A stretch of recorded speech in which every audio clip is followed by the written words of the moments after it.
Sandali pa lang, napapansin na nila mga gawi kong parang hindi pambabae. Kasi bis na Chinese garter, laruan ko ay text sa cholens.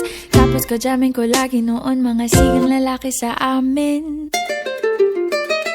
Nung ako'y mag-high school ay napabarkada sa mga bay. Curious na babae na ang hanap din ay babae.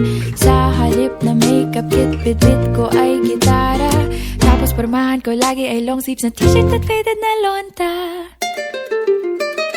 Pero nung makilala kita, nagbagong bigla ang aking timpla. Natutuwa ko na magpariban at mag-ahit ng kilay at least once a month. Hindi ko alam kung anong meron ka na sa akin ay nagpalambot ng bigla. Sinong mag-aakalang lalaki pala ang bibihag sa tulad kong tigreng gala.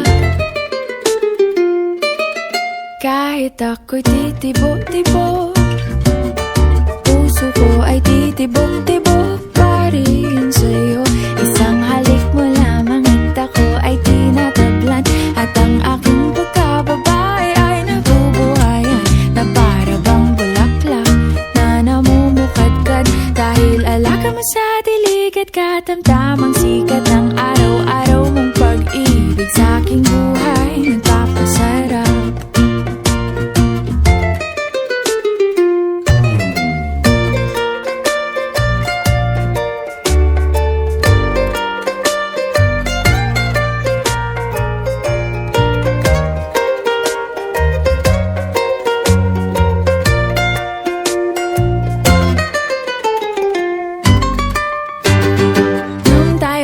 College ay saka ko lamang binigay ang matamis na oong 10 buwan mong trinabaho.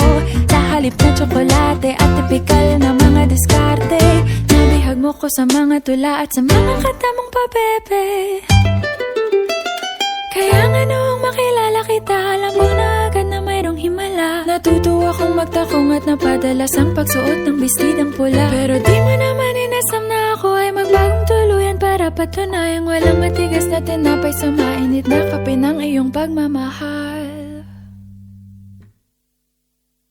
Kahit ako'y titibo-tibo, puso ko ay titibok-tibok pa rin sa'yo.